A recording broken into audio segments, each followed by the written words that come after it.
We are back on Morning Line. Thanks for joining us on this Thursday. Nick Barris here with you from the Plus Studios. And we can take your phone call, 737-7587, as we talk about mental health with two folks from Mental Health America, Ashley Nunnally and Tom Starling. Appreciate them joining us. Tom, when was the last time you felt a little down in the dumps? Oh, gosh. Probably every month. But I will say, when it comes to things like depression and anxiety, I think they're really misunderstood. I mean, maybe when it gets dark earlier in the year, in the wintertime, you might actually have more of the blues. But I always think depression it has more to do with irritability, not enjoying some of the things that you normally would enjoy doing, finding yourself being, less active, less energy. So I always hate to say it's just having the blues because, like Ashley said, everybody's going to, not be happy 100% of the time. But yeah, everybody has those ups and downs. So it's sometimes hard to identify if it's actually clinical depression or if you might have a diagnosis. I will say, Nick, we've kind of taken the guesswork out of it for some folks because we have some screenings on our website that when you go to Mental Health America, you can click on the screenings and take depression, anxiety, trauma, eating disorders, addictions, all sorts of screenings for you or for a family member. And that's a really good start because not only do you get your screening results, but it's also tips on what you can do to kind of overcome that or local resources if you needed to call somebody for help. I think that's awesome. I'm going to go on there and try that. I'm guessing, is that set up where the screening is basically you choose the topic and you answer a series of questions, honestly, obviously, and then it comes back with an evaluation based on your answers of whether or not, and it may say, hey, you're fine, or it may say, yes, you are depressed, and here are some things you can do. Is that what it is? Questions and stuff you answer, and it gives a result? That's it. It might be 5 to 10 questions. They're all free, anonymous, and evidence-based. So they're very valid screenings. They're things that you might take at a doctor's office or a therapist's office, but it's all confidential. Nobody sees that information except for you. You can print it out and share it with somebody, but it does on the back end. It gives you your result, and it also gives you tips of what you can do for yourself. And then it does have local resources as well, which is really nice. Yeah, that's awesome. Ashley, now not every young child is going to be able to go do something like that. So Tom talked about, some of the signs, maybe, all of a sudden noticing maybe a child's not enjoying some of the activities that they used to enjoy. And it's just odd. I mean, what are some of the other warning signs that maybe parents or those close to a child might pick up on if they look for it? Maybe if you're not looking, you wouldn't notice, but that might give an indicator that they've got an issue with them with depression or whatever it is, not feeling quite right. So during our presentations, we actually identify some of the symptoms dealing with mental illnesses.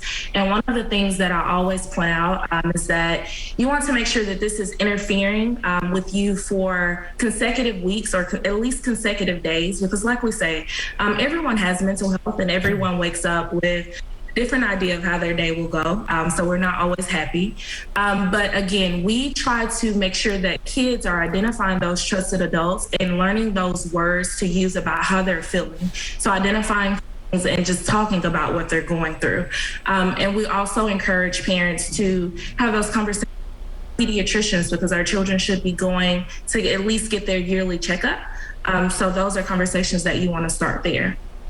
And inviting the guidance the school social workers. And yeah, to get the social workers. And in terms of when they seek treatment, if it gets to that point, how often with children does it involve, maybe just talking it out and it can work and getting the proper counseling and identifying, or on occasion are medications sometimes prescribed by medical professionals? I'm just curious with younger people.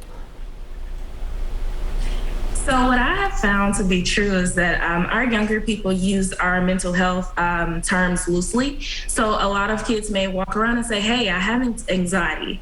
And then when I go to do a presentation about test anxiety and we go over how to prepare for a test. You would be surprised at how many students will say, "Oh, I didn't know I shouldn't wait until the week of the test to actually prepare for it." And then there's the solution, right? So, yeah, you'd be surprised. Tom, I mean, medicines sometimes though are prescribed.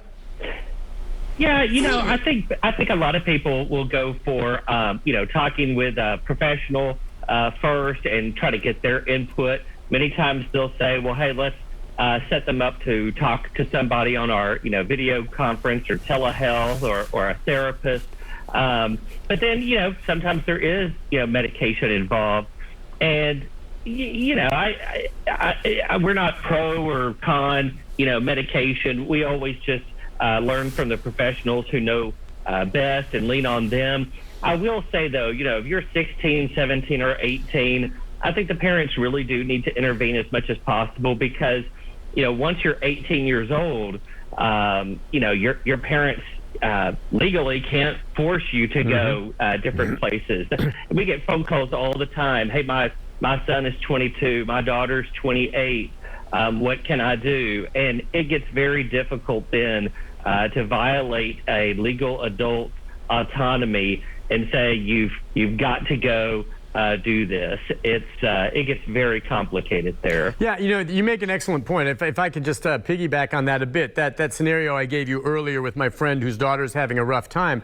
I mean, she's about to turn 18. Okay, and they get along, and it's not an adversarial relationship. And I think, but once they turn 18, they're emancipated, and my friend knows that at that point, when they go to talk with her doctor or psychiatrist, HIPAA laws apply, and without her permission, even though she's living at home and they're still supporting her, the doctors are not going to share that information with the parents anymore, unless she gives them permission.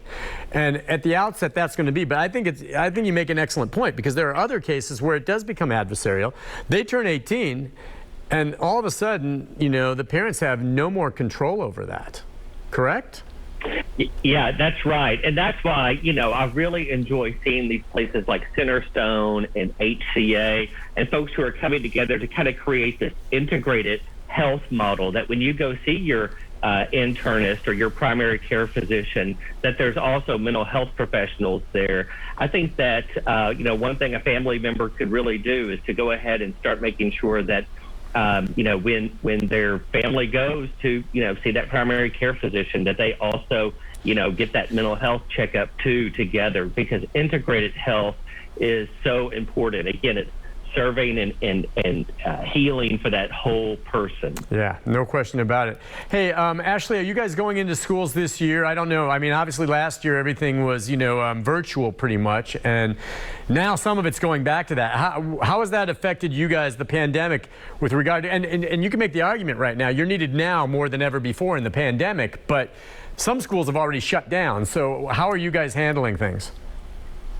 Absolutely. So I am doing whatever is needed of me. So I have some counties in Middle Tennessee where they are only requesting virtual to keep their staff and students safe. But then I have some counties that are allowing in-person presentations. So I try to make amends with what is needed. I'm open to virtual as well as in-person. I do feel if in-person is possible, that it is a better outcome for the kids because I can get them to engage. And I'm pretty sure they are tired of Zoom meetings and just seeing someone on their.